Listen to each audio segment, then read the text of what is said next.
This is an RS 4.0, actually a 997 GT3 RS 4.0. It's a Porsche, if you didn't get that by now. One of 35 in the US black, and it's worth about $500,000. And for some reason, the owner is allowing me to do a road test and a track test in it, and he's not having a high blood pressure episode. It's heaven. I get those specs out all day at you, but really all you need to know is 500 horsepower, wheels, brakes, Porsche, and a road.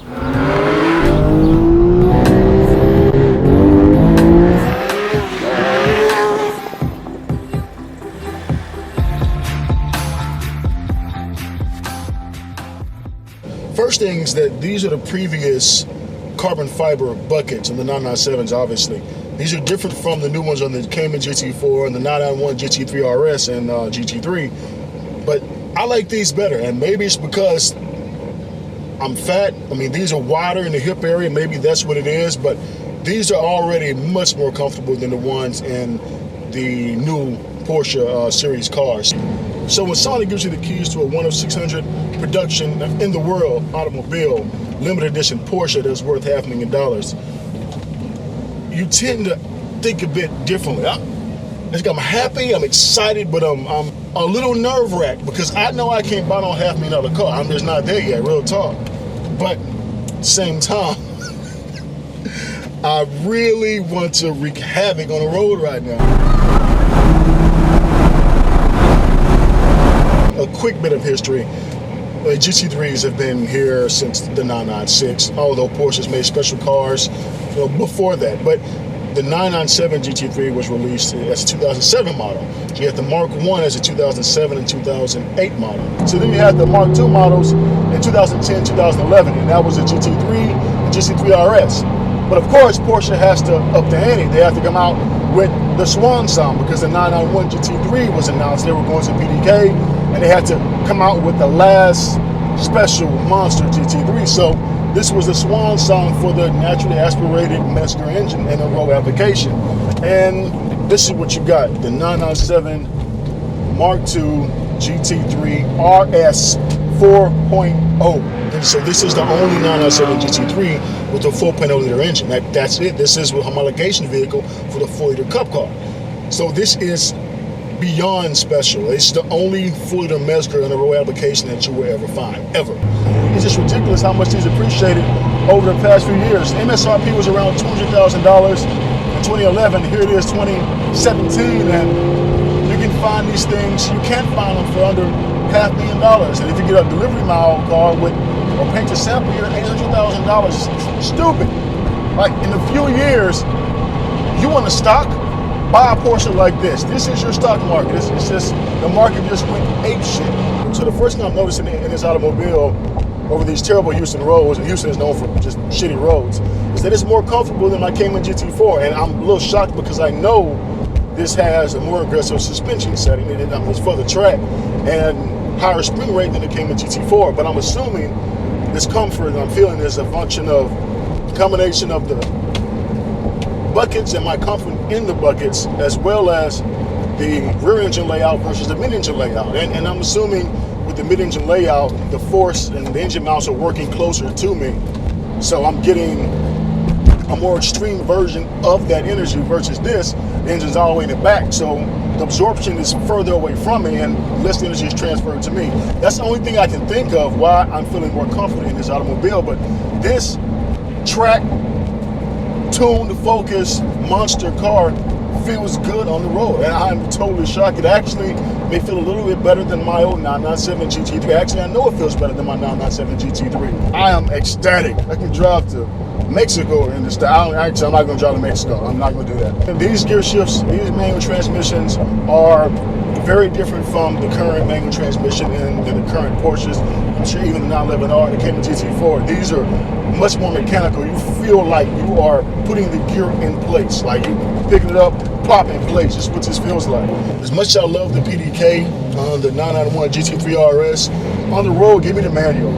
It takes energy, but it puts you into it. It allows you to just enjoy the drive where you're not going for maximum attack on the road. Second,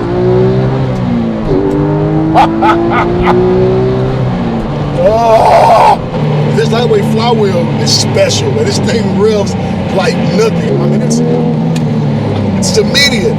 This is the extreme of the throttle response of this car. I'm in third gear right now, and I'm tap, tap, tap, tap, tap. I'm literally pressing the gas as I'm saying tap, and my head is going back. It's tap, tap. It's that immediate. It's that quick. This is as close as you will get to a cup car on the road. It's just, there's no other way.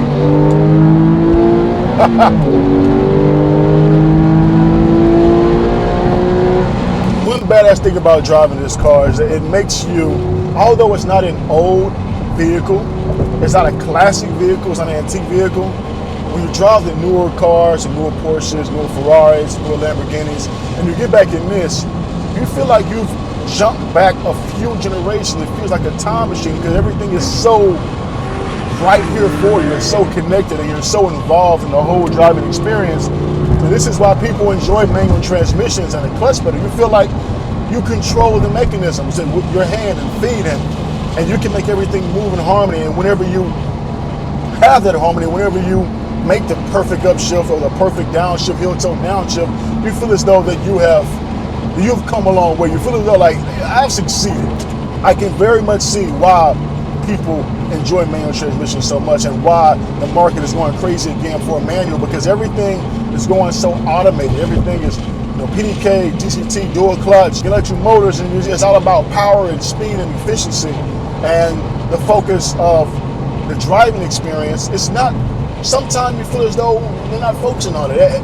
Not Porsche in particular or Ferrari in particular, just the market as a whole. It's just all about 0 to 60 time. I think the 0 to 60 for this car from Porsche manuals was about 3.8 seconds. Okay, cool. I know everybody's like, oh wow, look at we got some new cars that are doing like 3.2 with less power, or even the normal 911 can get 3.8 seconds, Just because 0 to 60 can get you there a little quicker, a few cents quicker, does not mean the car is faster. It does not mean the car feels faster. It doesn't mean it applies as many G-forces to you on a normal driving condition. All right, that's my rant. I get another rant on that later.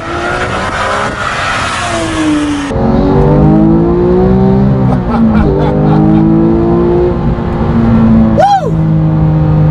Good boy, I'm telling you, it just sounds wrong.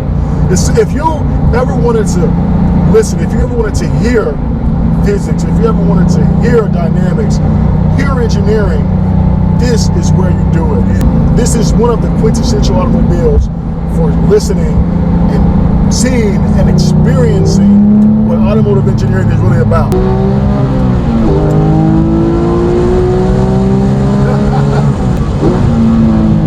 Yo, tone this thing.